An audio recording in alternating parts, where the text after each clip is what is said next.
먼저 인천대 교수님으로 수고하신 이명헌 교수님께서 오늘 강연에 대해서 세 분의 강연에 대해서 토론을 해 주시겠습니다. 예, 교수님 저쪽으로 가주시면 되겠습니다.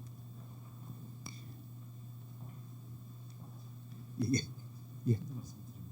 예. 몇 분 정도 말씀드릴까요? 예, 한 5분, 10분 정도 했어요. 예, 진짜 괜찮습니다. 충분히 하시면 돼요.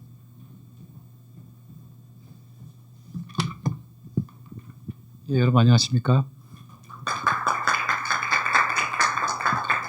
예, 제 이름은 이명헌이고요. 인천대학교 경찰과에서 학생들을 가르치고 있습니다.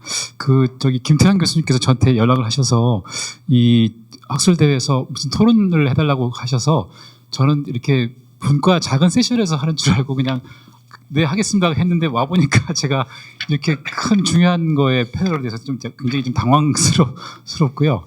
그리고 이제 이 발표하신 자료도 제가 꼼꼼히 읽어보지를 못해서 좋은 토론할지 모르겠습니다만은 앉아서 굉장히 이렇게 제가 세 분의 그 발표를 들으면서 마음에 이렇게 많이 감동을 받았습니다. 그래서 그런 거 그리고 세 분의 이 발표가 어떻게 연결돼서 앞으로 이 기독교 학자나 이런 사람들에게 어떤 방향성을 줄 수 있을까 그런 걸 좀 생각을 해봤습니다. 교회 안에서 많이 듣는 말씀 중에 하나가 말라기 3장 10절이라고 생각하는데요. 그러니까 만군의 여호와가 이르노라 너희의 온전한 11조를 창고에 들여 나의 집에 양식이 있게 하고 그것으로 나를 시험하여 내가 하늘 문을 열고 너희에게 복을 쌓을 곳이 없도록 붙지 아니하나 보라. 이렇게 잘 알려진 11조와 관련된 말씀이고 교회에서 11조 내라고 많이 강조하실 때 많이 들은 말씀인 것 같습니다. 근데 제가 오늘 이 세 분의 발표를 들으면서 다시 제가 이 말라기 3장 10절을 하나님 말씀하신 대상이 단수 복수로 생각해 왔다는 걸 깨닫게 됐습니다. 그러니까는 성경을 보니까 제가 이제 히브리어 원어를 할 줄 모르는데 우리말 성경도 너희로 돼 있고 제가 이제 급하게 영어, 독일어, 불어 이렇게 쭉 찾아보니까 영어는 이제 단수 복수 구분이 없으니까 2인칭에 근데 독일어나 불어에 다 복수 2인칭으로 돼 있다는 사실을 다시 한번 확인을 했는데요. 이제 이게 복수 2인칭일 수밖에 없다는 거는 아마 그 앞에 구절을 보면 분명한 것 같습니다. 너희 곧 온 나라가 나의 것을 도적질하였으므로 너희가 저주를 받았느니라. 그러니까 또 도적질한 주체가 개인이 아니고 이제 나라 전체로 되어 있고요.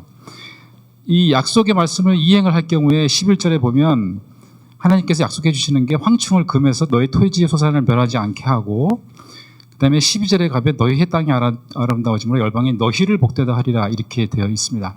그러니까 저희가 어렸을 때 제가 들었던 그 말씀은 각자가 11조를 잘하면 니네 사업이 잘 되고 네 아들이 좋은 데 대학 갈 거다 그 뜻이 아니고 니네들이 저는 경제학 전공이라서 아주 이 말 아주 너무나 속류적으로 해석하면 세금 잘 내는 국민이 잘 살 것이다. 저는 그런 말씀으로 이해를 합니다. 그러니까 집단적으로 세금을 잘 내면 그 세금이 모여서 공공선일 수도 있고 공동선일도 있겠습니다만 그것이 살아나서 이제 나라가 잘 살게 될 거라고 말하자면 경제학자가 이제 무식하게 이해하는 방법이 되겠습니다. 근데 제가 오늘 들은 이 세 분의 발표를 들으면서 굉장히 감동을 받았는데요. 그러니까 첫 번째 이 정 교수님 말씀하신 거는 이 기독교 안에서 또 밖에 여러 이 사회과학을 하시는 분들의 담론을 빌려와서 우리가 지금 생각해야 되는 그 공공선이라고 하는 게 어떠한 구체적인 모습으로 이제 실천될 수 있을까에 대한 고민을 많이 해주신 것 같습니다. 특히 이제 소그룹과 마지막 결론 부분에서 소그룹과 마을 기업에 관한 말씀을 목회, 사목 또는 마을 교회 뭐 이런 개념으로 확장할 수 있을 것 같은데요. 그런 말씀을 해주셨고요. 두 번째 이대희 이사장님 발표 특히 감동적으로 들었습니다. 본인이 걸어오신 신앙의 역정과 그다음에 지금 하고 계신 이제 그런 것들에 대해서 말씀해 주셨는데 이제 이거에 말하자면 아까 첫 번째 발표에서 말씀하신 소그룹이나 마을 목회의 수준에서 조금 더 확장된 보다 더 구체적인 경제와 사회 장 안에서 어떻게 공공선이나 공동선을 추구할 수 있을지에 대한 사례를 잘 보여주신 거라고 생각을 합니다. 그리고 이제 그런 걸 하려고 하면 결국 사람이 있어야 되는데 그 사람들을 이제 교회 안에서 어떻게 우리가 세울 수 있을 것인가에 대해서 마지막에 김주준 목사님께서 말씀해 주신 것 같습니다. 그러니까 이 세 가지를 연결해 보면 결국 이제 우리 사회가 이런저런 문제가 있다는 것은 다 우리가 다 동의를 하고 있는데 거기에 대해서 우리 기독교인들 특히 이제 기독교 연구자들 또 대학에 계신 분들 이런 분들이 어떤 기여를 할 수 있을까에 대해서 저도 이제 대학에서 20년 이상 학생들을 가르치고 있지만 굉장히 좀 무력감을 많이 느끼고 있었는데 오늘 발표를 듣고 이제 많이 격려를 받았습니다. 그러니까 이런 이제 제가 최근에 했던 경험을 하나 말씀드리고 이제 그 작은 경험과 오늘 말씀드렸던 좋은 이 강연들을 연결시켜서 뭘 해볼까 하는 그런 생각을 좀 해보게 됩니다. 제가 고등학교 3학년 때 저를 가르쳐 주셨던 그 반사 선생님께서 계셨는데 나중에 인도네시아에 가서 파푸아뉴기니아에서 번역 선교를 하시게 된 선교사님이셨는데 당시에는 은행원이셨습니다. 근데 저한테 고3 때 너무나 열심히 뭔가를 가르쳐 주시려고 했는데 제가 하나도 이해를 못했습니다. 다 영어로 적어 오셔서 뭔가 이분이 열과 성을 다해서 나를 열심히 가르치고 계신다는 사실은 제가 인지를 했는데 무슨 말씀을 하고 계신지 제가 하나도 이해를 못했거든요. 40년이 세월이 흐른 다음에 제가 스승의 날을 맞이하면서 그분을 다시 뵙고 싶은 생각이 들었습니다. 그래서 제가 그분께 연락을 드려서 한동대학교 아릴락에서 사역하고 계셔서 만나 뵙고 반갑게 말씀을 나누고 하는 과정에서 그 한동대학교 아릴락 그 언어 문화 사역하는 그 대학원에서 작은 농원을 갖고 있는데 그 농원을 어떻게 수익을 발생시키고 지역사회에 기여할 수 있을지 잘 모르겠다. 그래서 혹시 이 교수가 좀 도와줄 수 있겠냐 이렇게 말씀하셔서 저는 그런 능력이 없습니다. 그랬는데 다만 제가 학교에서 학생들한테 2학기 때마다 작은 프로젝트 수업을 하는데 그 학생들 데리고 한번 내려오겠습니다. 이렇게 말씀드렸습니다. 그래서 지난주에 학생들을 2명하고 내려갔는데 그래서 이제 그 선생님께서 이 농원을 보여주시고 그 다음에 농원의 어떤 문제점에 대해서 말씀해 주시고 과제를 부여해 주셨어요.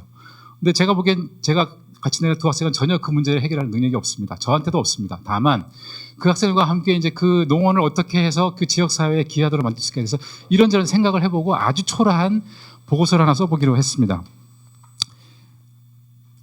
근데 제가 2013년에 네덜란드에 갔을 때 정말 그 부러운 광경을 봤는데 네덜란드에서는 경제학과에서 수업을 할 때 학기 초에 그 지역에 계신 중소기업 사장님이 들어오셔가지고 그 중소기업이 고민하는 문제를 말씀해 주십니다. 그러면 그 사장님이 가신 다음에 조를 편성해서 학생들이 3, 4명 정도가 조를 짜서 학기 말에 그 중소기업이 사장님이 던져주신 문제를 어떻게 해결할지에 대해서 다시 발표를 합니다. 그 자리에 중소기업 사장님이 다시 오셔요. 그래서 그 말씀을 들으시고 좋은 아이디어를 채택하시고 또 채용으로 이어지는 경우도 있습니다. 오늘 말씀해 주신 이 세 강연을 제가 생각해 보면 연구자들은 우리 사회가 지금 직면하고 있는 문제가 무엇인지에 대해서 그 실상을 파악하고 그다음에 그것에 관한 모델을 제시를 하고 그다음에 현장에서 우리 이대희 이사장님처럼 고군분투하시면서 이런 모델을 적용하고 싶은 분들하고 가능하면 네트워킹을 해서 그분들이 일하시는 곳에 학생들이 가게 하고 그리고 소그룹으로 가게 하고 거기서 사회 문제에 부닥치게 하고 그 문제에 대한 기독교적인 대안을 교수와 현장에 계신 기독교 평신도 지도자와 학생들이 같이 고민을 해서 그래서 실패와 성공의 경험을 축적해 나간다면 그리고 성공과 실패의 경험들을 다시 이론화하고 그런 말하자면 오늘 강연 세 가지가 보여준 말하자면 이론과 그다음에 실천과 그다음에 사람 세우기 특히 젊은 사람들 세우게 되겠죠. 이 세 가지를 결합해서 이렇게 나갈 수 있으면 참 좋겠다 그런 생각을 했습니다. 근데 이제 그걸 하려고 하면 우리한테 지금 부족한 게 뭔가 이제 그 말씀을 마치고 들어가도록 하겠습니다. 아까 제가 봤던 네덜란드에서 봤던 그 놀라운 지역사회에서의 그런 이 기업과 학생들과의 협조를 가능하게 한 거는 제가 보기에는 거기에 계신 제가 만난 어떤 교수님이셨습니다. 그 교수님은 제가 보기엔 크리스찬은 아닌데 의사이셨지만 일찍부터 그런 가난한 나라에 가서 여러 활동을 하시면서 청년들을 교육하는 것에 대해서 굉장히 그 보람을 느끼고 계시고 헌신하고 계신 그런 교수님이셨습니다. 그래서 그런 분이 계시기 때문에 그 교실에서 그런 교육이 이루어지는 게 아닌가 하는 생각을 해봤고요. 그런 측면에서는 저를 포함해서 여기 계신 많은 대학에 계신 교수님들이나 연구를 하시는 분들이 그 현장에서 이런 걸 실천하시는 분들과 더 많이 만날 수 있도록 그런 네트워크를 만들어 나가는 게 지금 현 단계에서 가장 중요한 일이 아닌가 생각해 봤습니다. 고맙습니다. 예. 지금 오늘 강의에 대해서 전체적으로 이것이 이론과 실천과 사람 세우는 문제다라고 말씀을 하셨습니다. 특별하게 그 질문이 있으신 것은 아니었던 것 같고요. 이어서 그 기독법률가회 대표 변호사이신 그 이병주 변호사님께서 그 논평을 해주시겠습니다.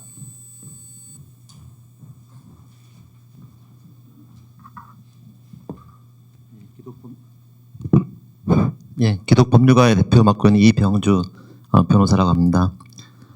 시간이 쪼들려서 좀 빨리 말씀을 드리겠습니다.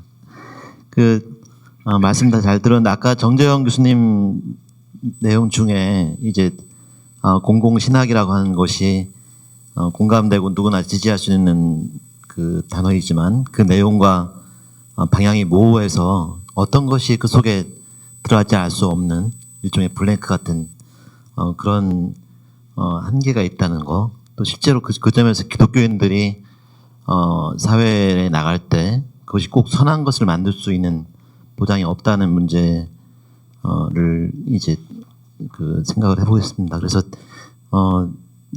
제가 준비했던 토론문은 저는 이제 변호사로 법률을 가지고 재판을 하면서 사람들의 어떤 죄와 벌, 그 다음에 악과 이제 개인적이고 집단적인 그 욕망들의 충돌을 쭉 다루면서 사람들의 어떤 선설적인 그런 이상적인 방향의 흐름보다는 사람들이 악설적으로 이렇게 달려가는 그런 악에 대한 고민과 묵상을 이제 많이 해오게 됐습니다. 그래서 조금 도전적인 질문으로 토론을 말씀을 드린다면은 저희가 기독교와 공공선 논의를 하고 있는 지금 우리 기독교가 공공선을 위한 자리에 있는가 아니면 오히려 기독교가 공공악을 생산하는 자리에 있지는 않은가.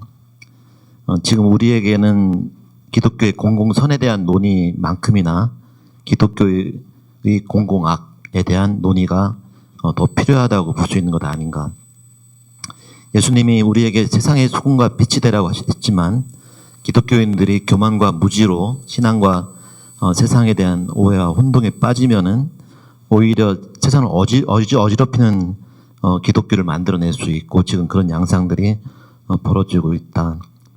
기독교인들은 선하고 세상은 악하다는 그런 우리가 이분법을 가지고 어떤 공공신학이나 세상을 대하고 있는데 기독교인들도 얼마든지 세상을 악하게 만들 수 있고 기독교인과 교회 안에도 죄와 악들이 스며들어 있다. 실제로 일부 기독교인들은 나그네와 고아와 과부를 돕는 일들을 하려고 애를 쓰지만 다른 쪽에 많은 기독교인들은 나그네와 고아와 과부들을 몰아내라는 그 소리를 지르는 기독교인들이 더 많지 않은가. 저는 예수를 믿어서 내세에 천국을 가겠다고 하는 우리 기독교인들이 오히려 우리 이웃들에게는 굉장히 냉혹한 태도로 사람들을 이생의 지옥으로 몰아넣는 일이 앞장서고 있는 것이 아닌가. 그런 점에서 그 사회의 소수자와 약자들을 이렇게 무정하고 오히려 악몽과 공포에 빠뜨리는 우리 복음주의자들이 전하려고 하는 복음은 그것이 과연 복음이 좋은 소식이라고 말할 수가 있는가. 이런 점에서 지금 21세기 초반에 미국이나 한국이나 전 세계적인 차원에서 기독교가 사회의 공공선을 위한 역할을 한다기보다도 물론 그런 노력이 없지는 않지만 큰 틀에서는 오히려 기독교가 사회에 대해서 더 위협을 주고 사회를 더 극단적인 방향으로 만드는 그런 역할을 하고 있지 않은가. 그런 점에서 한국 기독교가 교회 자체로서 존경받지 못하는 교회가 되고 있을 뿐만 아니고 실제로 많은 기독교인들이 집단적으로 또 개인적으로 또 공적인 자리에 있을 때 이 사회에 더 해악을 주는 그런 역할을 하고 있는 것이 아닌가 이런 질문을 하고 싶습니다. 거기에 대한 원인으로 이제 다들 많이 생각을 해보신 거겠지만 우리가 믿는 그 복음주의의 내용이 개인적인 복음주의, 개인이 믿어서 개인적으로 고백을 하고 개인적으로 구원을 받는 이 개인주의적인 복음주의의 논의 속에는 교회에서나 우리가 신앙 노력을 할 때 집단적이고 사회적인 문제에 대한 고민과 묵상이 끼어들 여지가 없기 때문에 그러면서 신앙이 아주 좋지만 결국에는 사회 문제에 대한 무관심에 빠져 있는 그런 경건주의의 문제도 있고 또 한편으로는 지금 물론 이제 지금 동역회나 기독교 학문연구회 또 다른 여러 단체들이 기독교인들의 사회적 책임에 대한 고민을 많이 하고 있지만 전반적으로는 기독교 이 세상의 사회적 삶과 긴장과 갈등에 대해서 많은 기독교인들이 사회적인 무지식 이런 상태에 있기 때문에 신앙이 좋다는 것만 가지고 어떤 자리에 가서 내가 기독교인이니까 뭔가 좋은 일을 할 수 있다는 그런 독선을 가지고 오히려 정치적이고 사회적인 극단주의를 맹목적으로 지지하는 기독교인들을 집단적으로 대량 만들어내고 있는 것이 아닌가. 다음으로는 실천적으로 자기 사랑에만 집중이 된 복음주의로 인해서 우리 이것이 기독교의 실천적인 어떤 공공악을 만드는 충분한 근원이 되고 있는 것이 아닌가. 하나님을 사랑하고 이웃을 자기만큼 사랑을 하고 했을 때 하나님 사랑과 이웃 사랑과 자기 사랑 세 가지가 있는데 기독교인들은 하나님을 사랑한다고 하고 이웃 사랑을 조금 하겠다고는 하지만 실제로는 압도적으로 자기 사랑에 빠져 있고 그 자기 사랑을 실현하는 나를 구원해주고 나를 도와주고 나를 위로해주는 나의 하나님에 대한 그런 자기 사랑을 하나님한테 반사하는 그런 신앙을 갖고 있기 때문에 이것이 자기 부인이 없는 예수님을 오히려 나를 사랑하는 것에 이용하는 신앙적 배신이 아닌가. 문제는 개인적으로 이런 자기 사랑에 빠져 있는 기독교가 개인적인 차원에서는 성공주의나 기복주의 정도 되지만 집단적으로 기독교가 자기 사랑으로 움직일 때는 이것이 금방 국가주의, 반공주의나 인종주의적인 그런 우상 숭배와 결합이 돼서 이 세상을 흔드는 그런 기독교가 되고 있고 미국에서 나타나고 있는 인종주의적 백인 복음주의, 또 우리나라의 태극기와 결합된 십자가 이런 것들은 기독교의 굉장한 오히려 공공악을 보여주고 있다. 그런 점에서 저는 우리가 지금 이제 기독교와 기독교의 공공선을 논의하고 있지만 우리가 갖고 있는 문제를 회개하고 풀어야 될 필요가 있기 때문에 앞으로는 기독교와 공공악 또 기독교가 만들어낸 기독교의 공공악에 대해서 더 체계적이고 심각한 그런 논의가 필요하다고 생각합니다. 예, 감사합니다. 예. 기독교가 공공악으로 등장하는 거 아닌가. 그 원인이 개인주의적인 복음주의 그리고 어떤 사회적 책임에 대한 그 무지식, 사회에 대한 무지식 내지는 신앙 실천이 결국 자기 사랑으로 표현된 것들이 원인이다라고 말씀해 주셨습니다. 두 분의 패널 토의를 맡아주시는 임명헌 교수님, 이병주 변호사님, 오늘 전체 주제 강의를 잘 정리를 해주신 것 같습니다. 저희가 아마도 QR 코드를 통해서 아마 질문을 해주신 분들이 있는 것 같습니다. 그래서 오늘 발표하신 세 분 앞으로 좀 나오셔갖고 그 질문을 좀 답해 주셔야 될 것 같습니다. 예. 이대 원장님도 오시고, 예, 여기 앉으시고요. 이거 질문이 보일 수 있나요? 예. 자, 어떤 질문이 있는지 한번 보면서요. 예. 첫 번째는 교회에서 시민교육을 누가 담당할 수 있을까요? 필요한 전문가들을 어떻게 양육할 수 있을까요? 일반 목회자가 이 부분은 과연 감당할 수 있을까요? 예, 이 질문을 먼저 올라왔습니다. 예, 아무래도 이 질문은 김유준 목사님께서 먼저 조금 해주시고, 예, 그다음에 이대희 원장님께서도 이야기를 좀 해주시면 좋을 것 같습니다. 예. 네, 저에게도 개인적으로 카톡을 보내주신 남아공의 선교사님께서 지금 카톡으로 유튜브로 참석을 하시고 질문 좀 감사를 드립니다. 아무래도 이제 교회에서 시민교육에 대한 부분이 물론 목회자분들의 역량과 자질이 더 예전보다 많이 높아져 있긴 하지만 또 목회자분들의 전문성에 있어서의 그런 부분들이 또 성도들의 그러한 교육 수준에 따라가지 못하는 경우도 종종 있기 때문에 저는 제가 지금 하고 있는 대학 안에서 제가 연세대에서도 그 일을 했었고 또 지금 숭실대도 그런 준비를 하고 있는데요. 대학 안에서 평신도 지도자 혹은 목회자들에 대한 인문학적인 아카데미나 강의들을 많이 열어서 실제 대학 내에는 여러 많은 지금 서울대를 비롯해서 이 지역 또 숭실대도 바로 근처에 있지 않습니까? 이런 주변에 좀 많은 분들의 도움을 받아서 교회 내 그런 어떤 중직자라든지 또 목회자들까지도 또 그리고 소그룹 다양한 교육들을 할 수 있는 길들을 마련할 필요가 있다고 봅니다. 그래서 이것이 저는 무엇보다도 대학하고 교회가 서로 분리된 그런 공간이 아니라 처음에 제가 아까 마태복음 9장 말씀을 나눈 대로 예수님께서는 교육과 또 의료와 또 사실 복음 선포를 함께 하셨던 것처럼 오늘날 우리가 좀 통전적 차원에서 이런 것들을 같이 해야 되지 않은가. 즉 연대에서도 사실 그 연세 의료 선교센터와 함께해서 여러 가지 캄보디아 프로젝트를 같이 공동으로 학생들과 진행을 했었는데요. 그러니까 우리가 선교를 그냥 교회에서만의 어떤 역할로만 하지 말고 그런 차원에서 같이 저는 주변의 대학이라든지 또 어떤 의료적인 병원 이런 것이 적극적으로 협력을 해서 할 필요가 있다고 생각이 듭니다. 네, 감사합니다. 예. 이 원장님도 한마디 부탁드립니다.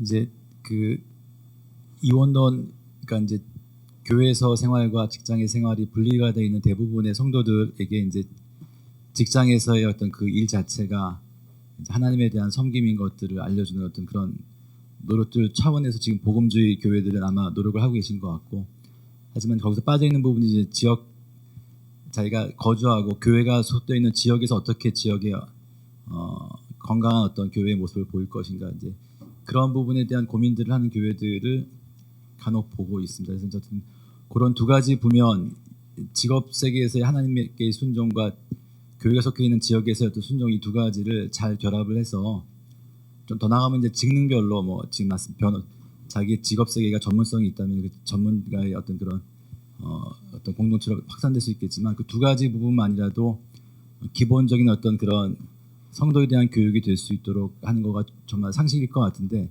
이제 좋은 교회들이 그런 모범을 보이는 가운데 어쨌든 그 재생산이 일어나면 좋을 것 같고, 이제 제가 있는 안양 지역에서 어쨌든 그런 그 저희 병원이 속한 이제 그 안양 군포 두 군데 병원이 있는데요.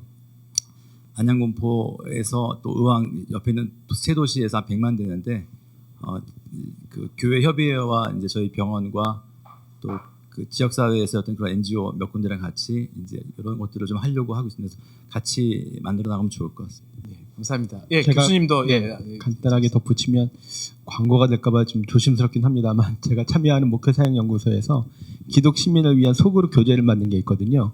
그래서 뭐 하나님 나라 이론부터 해서 여러 가지 시민사회 주제들, 자살 문제까지 포함해서 좀 그룹 토의를 할 수 있는 교재를 만든 게 있습니다. 그래서 그런 교재는 물론 뭐 조금은 이제 기본적인 소양이 필요하긴 하지만 뭐 누구라도 이렇게 할 수 있게, 왜냐하면 이게 정답을 제시하는 그런 교재가 아니라 토론을 위한 교재이기 때문에 누구든지 교회에서 좀 어렵지 않게 출판된 거죠. 네네, 예, 출판되어 있습니다. 네. 세상을 사는 그리스도인이라고 나와 있습니다.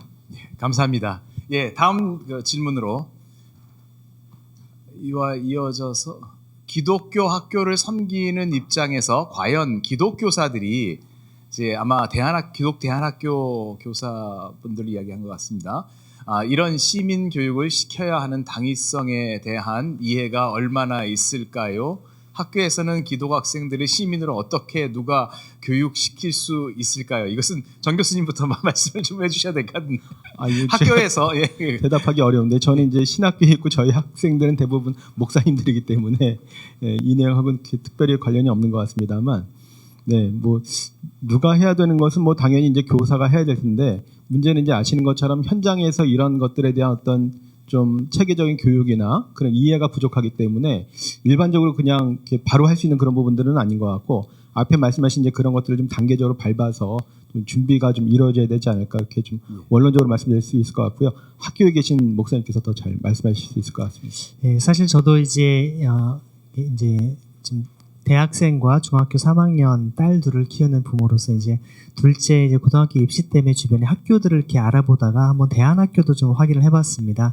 대안학교 이제 교장 선생님이 나와서 하시는 말씀을 들어보면 결국 교사를 선발하는 과정인데요. 잘 아시겠지만 대안학교에서 교사를 선발하려면 그들의 정체성에 맞는 기독교 신앙을 잘 가르치는 선생님을 모셔야 되는데, 여러분 아시지만 교사는 그렇게 모집을 할 수 있는 것이 아니고 교육청을 통해서 정식 그 교원 선발을 거친 분들이 와야 되다 보니까 결국 공식적인 정부의 지원 체계 하에서는 대안학교의 그런 기독교 신앙 유지를 하기가 현실적으로 굉장히 어렵다라고 하는 그런 하소연을 들을 수가 있었습니다. 그런 것처럼 제가 볼 때는 이 두 가지 제도권에서의 좋은 기독교 교사를 양성할 수 있는 그런 채널들을 함께 만들어가는 과정들이 필요하지 않겠는가라는 생각도 해보면서 또 그러면서도 그것을 또 할 수 없는 부분들을 오히려 그런 소명 있는 분들이 학교에 올 수 있게끔 좀 학교가 더 그런 좋은 교육 프로그램들을 대학이나 혹은 또 다른 학교들과 연계할 수 있는 것이 좋은 방안이 아닐까 조심스럽게 생각해 봅니다. 예, 감사합니다. 그 사실 이 질문은 방금 질문은 아마 사회교사분들이 시민교육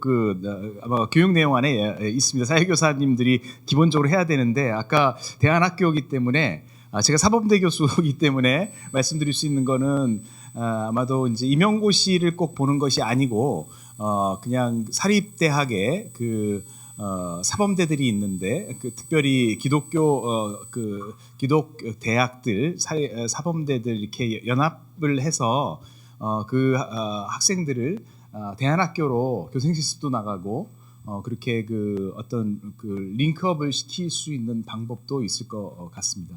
자, 마지막으로 한번 더 문제를 보겠습니다. 펀 케어를 받을 수 있는 대상의 기준이 있나요? NPC가 저렴하게 제공하는 논프로핏 그렇죠. 컴퍼니 같은데요. 그렇죠.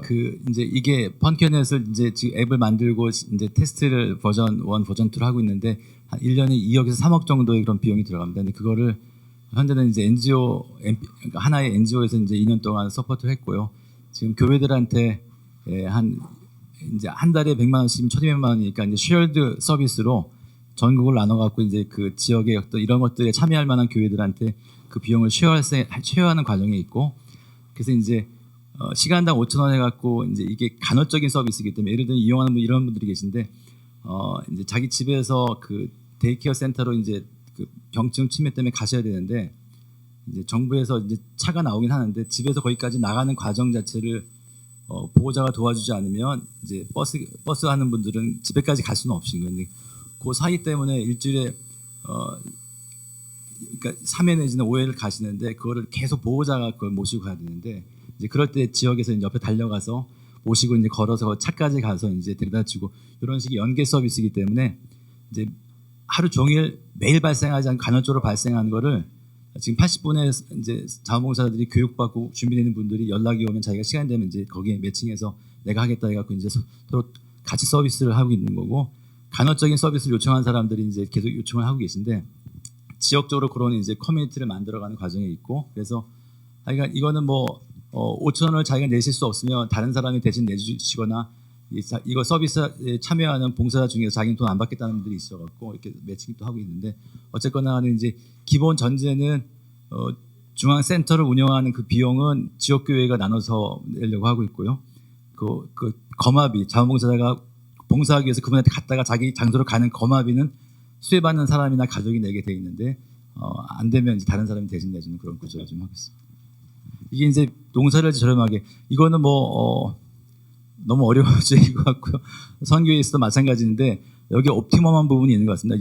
이게 현실적으로는 저희가 이제 무료로 하지 않는 이유가 너무 남용이 될까봐 걱정하는 부분도 있고, 결국은 이제 5%, 10%는 이제 국가에서 그런 그 간병 보호 서비스를 받고 있거든요. 그래서 65세 이상 노인 중에 10% 정도는 정부의 서비스를 받고 있는 분들인데 그런 분들에 대한 중증 환자에 대한 중증 서비스를 요구한 사람들에 대한 부분 국가가 책임지고 있고, 이 비어 있는 부분들을 저희가 채우고 있는 부분이어서 그러니까 이래저래 서로 협력을 잘 해야 될 부분인 것 같습니다.